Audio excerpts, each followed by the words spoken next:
ఆమె ఎయిడ్స్ వ్యాధితో బాధపడుతూ ఉంది. సంతోషం కాస్త కృంగిపోయినటువంటి పరిస్థితి. ఎయిడ్స్ నాకు ఇది ఎంతటి అవమానం.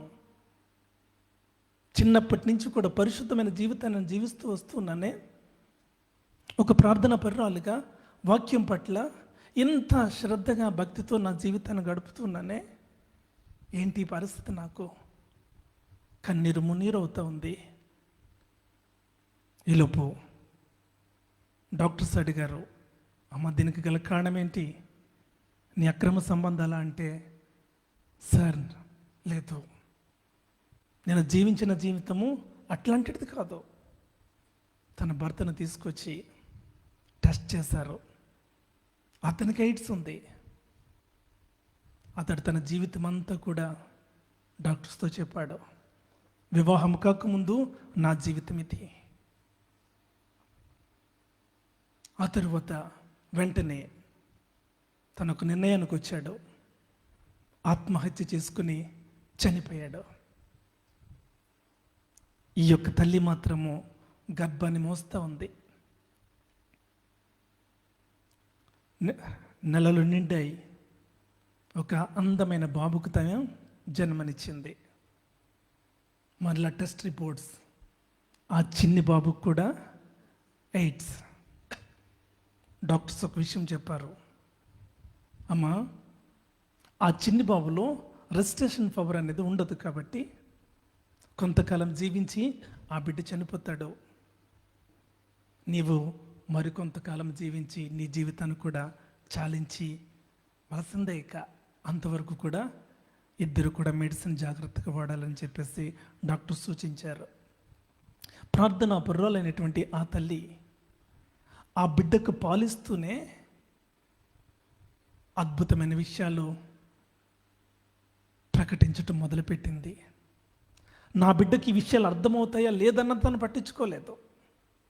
పాలు తాగుతున్నప్పటి నుంచే ఆ చిన్న బిడ్డతో మాట్లాడుతుండేది, నాన్న నువ్వు త్వరలో ఒక అందమైన స్థలానికి వెళ్ళిపోతావు, అక్కడ అందరూ కూడా నీలాంటి అనేక మంది చిన్నపిల్లలు ఉంటారు, వాళ్ళందరూ తెల్లని వస్త్రాలు ధరించి ఉంటారు.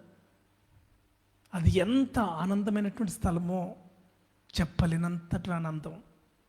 అక్కడ రోడ్లన్నీ కూడా బంగారంతో ఉంటాయి, అక్కడ వేదన లేదు, శ్రమ లేదు, ఎంత అద్భుతంగా ఉంటాయో నాన్నని చెప్పి ఆ నెలల పసికందుకు తను బోధిస్తూ ఉండేది. రోజు కూడా ఇదే పాఠం, ప్రభువా నా బిడ్డను నీ చిత్తమైతే స్వస్థపరచు, లేదు నీ సన్నిధికి చేర్చుకోవటం నీకు ఇష్టమైతే ఆ నిత్య నూతనమైనటువంటి పరలోకానికి నా బిడ్డను చేర్చు అని ప్రార్థిస్తూనే తన బిడ్డను పెంచుతూ వచ్చింది. ఒక 4-5 సంవత్సరాలు వచ్చాయి. స్కూల్లో జాయిన్ చేసింది. ఆ స్కూల్లో సంబంధించిన బ్యాగ్లో వాటర్ బాటిల్, బుక్ ఒకటి పెట్టి ఒక లెటర్ కూడా రాసి పెడుతూ ఉండేది. తన బిడ్డకి ఏమైనా జరిగితే ఏమి చేయాలన్నది ప్రికాషన్స్ అన్నీ కూడా దానిలో రాస్తూ ఉండేది. ఒకనొక సందర్భంలో ఆ బిడ్డ పెరుగుతూ ఉన్నాడు, ఆ బిడ్డతో పాటు వ్యాధి పెరుగుతూ ఉంది. రోజు మాత్రము తన యొక్క పాఠం మాత్రం మర్చిపోయేది కాదు. పరలోకమును గురించినటువంటి ఉన్నతమైనటువంటి అనుభవాలు బిడ్డతో పంచుకుంటూ ఉండేది. పరలోకము కొరకు బిడ్డను సిద్ధపాటు చేస్తూ ఉంది. ఆ దినాలు రానే వచ్చాయి.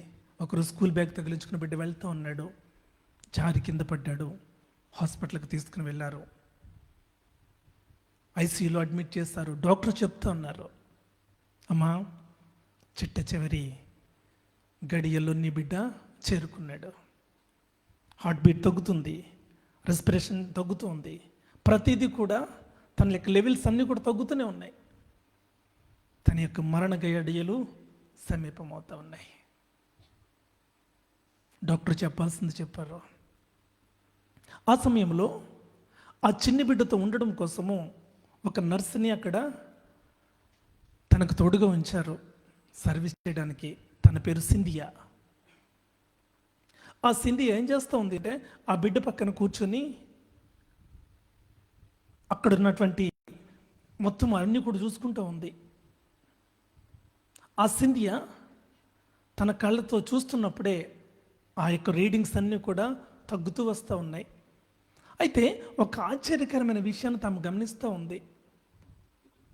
ఆ యొక్క బిడ్డ ముఖంలో మాత్రము ఎట్లాంటి ఆందోళన లేదు, భయం లేదు, ప్రశాంతంగా ఉన్నాడు. అసలు ఆ సింధియాకి అసలు అర్థం కావట్లేదు. ఎన్నో వేల మంది పేషెంట్స్ నేను ఐసీయూలో నేను ట్రీట్ చేస్తూ వచ్చాను. ఏంటి ఈ బిడ్డ ఎంత ప్రశాంతంగా ఉన్నాడు. అట్లా చూస్తున్నప్పుడే ఆ లెవెల్స్ అన్నీ డౌన్ అవుతున్నప్పుడు ఆ చిన్న బిడ్డ దగ్గరికి వెళ్ళి చేయి పట్టుకొని, నాన్న నువ్వేమీ కంగారు అవ్వద్దు, నేను నీ ప్రక్కనే ఉన్నాను కదా అని చెప్పేసి ధైర్యం చెప్తూ ఉన్నప్పుడు ఆ బిడ్డ అంటున్నాడు, లేదంటే నా కంగారు ఏమీ లేదు, నేను నూతనమైన స్థలానికి వెళ్ళిపోతున్నాను. అక్కడ నాలాంటి అనేక మంది పిల్లలు ఉంటారట. అందరూ కూడా తెల్లని బట్టలు వేసుకుని ఉంటారట. అక్కడ ఇంజెక్షన్స్ ఉండవంట, మెడిసిన్ ఉండవంట, అసలు ఏమీ ఉండదట. రోడ్లన్నీ కూడా బంగారమేనంట. అంటే అట్లాంటి ఉన్నతమైన స్థలానికి నేను వెళ్ళిపోతున్నాను. నేను వెళ్ళిన కొద్ది రోజులకే నా తల్లి కూడా అక్కడికి వచ్చేస్తుందంట అని చెప్తా ఉంటే సింధియా యొక్క కళ్ళు ఆ కన్నీరు ఏరులే ప్రవహిస్తూ ఉందట. చిట్ట చివరిగా ఆ చిన్న బిడ్డ ఒక మాట అడుగుతున్నాడంట, ఆంటీ నాకు హెల్ప్ చేస్తారా అని చెప్పి. నాన్న ఏం కావాలి నీకు అని చెప్పేసి అడుగునప్పుడు ఆ చిన్న బిడ్డ చెప్తున్నాడట, ఆంటీ నాకు ఒక రెడ్ డ్రెస్ పట్టుకు చేస్తారా అని చెప్పేసి అన్నాడట. ఏనన్నా రెడ్ డ్రెస్ నీకెందుకు, రెడ్ డ్రెస్ అంటే నీకు ఇష్టమా అని చెప్పేసి అడుగుతూ ఉంటే ఆ చిన్న బిడ్డ చెప్తున్నాడంట, లేదంటే రెడ్ డ్రెస్ అంటే నాకు ఇష్టమని కాదు, నేను నూతనమైన స్థలానికి వెళ్ళిపోతూ ఉన్నాను. అక్కడ పిల్లలందరూ కూడా తెల్లని బట్టలు వేసుకుంటారట. నేను వెళ్ళిన కొద్ది రోజులకు నా తల్లి కూడా అక్కడికి వచ్చేస్తుందట.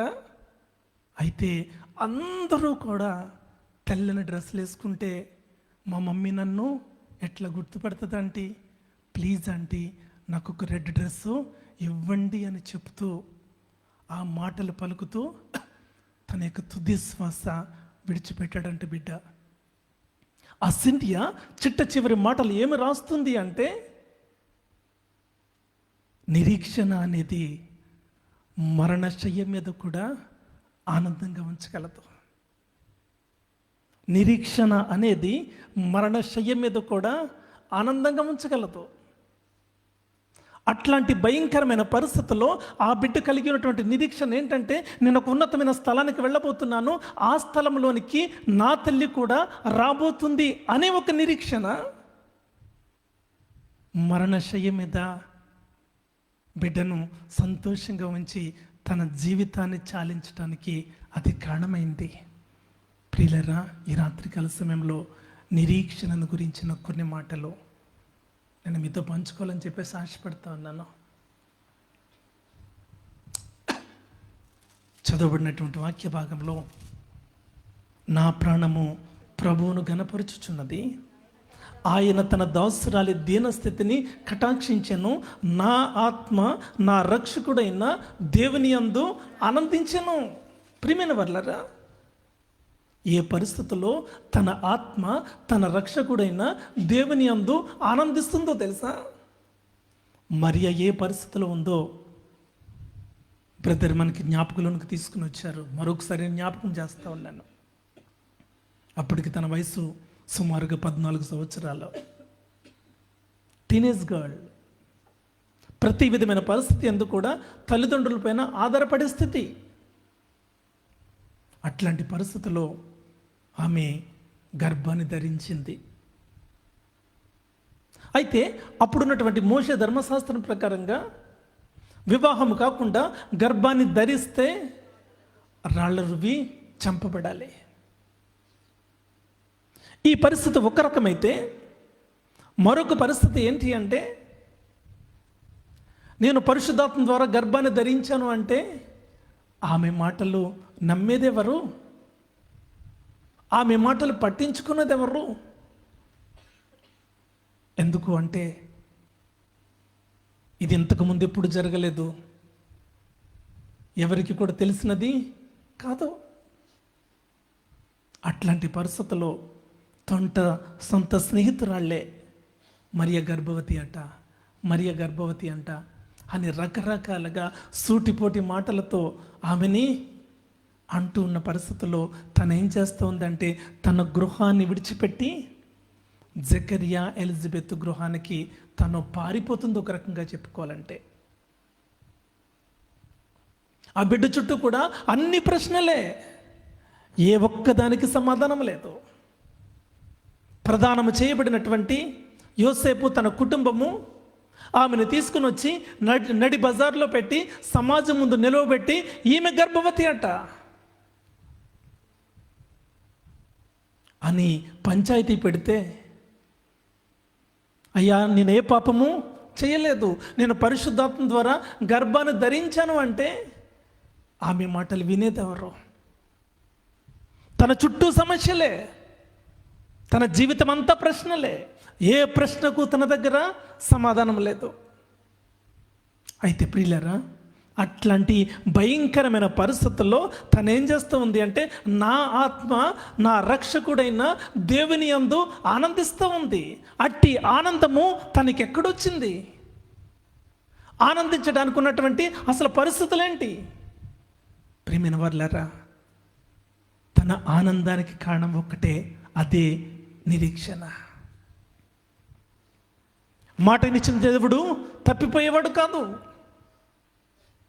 తన జీవితంలో దాన్ని తప్పక నెరవేరుస్తాడు అనే ఒక నిరీక్షణ తను ఏం చేస్తూ ఉంది. ఆ బిడ్డ మరణ చెయ్యి మీద ఉండి ఎట్టి రీతిగా అతడు ప్రశాంతంగా ఉండగలిగాడో, తన చుట్టూ ఉన్నటువంటి భయంకరమైన ప్రతికూలమైన పరిస్థితుల మధ్య మరియ ఏం చేస్తూ ఉంది? ప్రశాంతంగా ఉండగలుగుతుంది. ఆత్మలో దేవుని యందు ఆనందించే అనుభవాన్ని కలిగి ఉంటా ఉంది. ప్రియమైన వారులారా, ఎట్టి నిరీక్షణ ఈ రాత్రి మన జీవితంలో ఉందా? టెర్మినల్ జనరేషన్స్ అని ఒక సైన్స్ మ్యాగజైన్లో 3 విషయాలు తెలియజేస్తూ ఉంటారు. ఒక వ్యక్తి ఆహారం లేకుండా 53 రోజుల వరకు జీవించగలడు అని చెప్పి పొట్టి శ్రీరాములు గారిని చూపిస్తూ ఉంటారు. ఒక వ్యక్తి నీరు లేకుండా 3 దినాలు జీవించగలడు అని చెప్పి ఆ భూకంపం నుంచి బయటపడినటువంటి శిథిలాల నుంచి బయటపడి జీవంగా ఉన్నటువంటి వారిని వారు చూపిస్తూ ఉంటారు. మరొక విషయం చెప్తూ ఉంటారు, ఒక వ్యక్తి ఆక్సిజన్ లేకుండా 8 నిమిషాల పాటు జీవించగలడు అని చిట్ట చివరిగా ఒక కంక్లూజన్ చేస్తారు.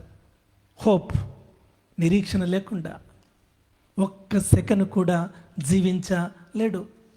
ఈ రాత్రికాల సమయంలో అప్పుల బాధలతో మనం సతమతమవుతూ ఉంటే, మన అప్పులు తీరవని ఒక నిర్ణయానికి మనం వచ్చేసి ఉంటే మనకి ఆత్మహత్య శరణ్యం అవుతుంది. ఇక ఎప్పుడైతే ఆశను కోల్పోయామో, నిరీక్షణ కోల్పోయామో, ఇక మరణమే శరణ్యం.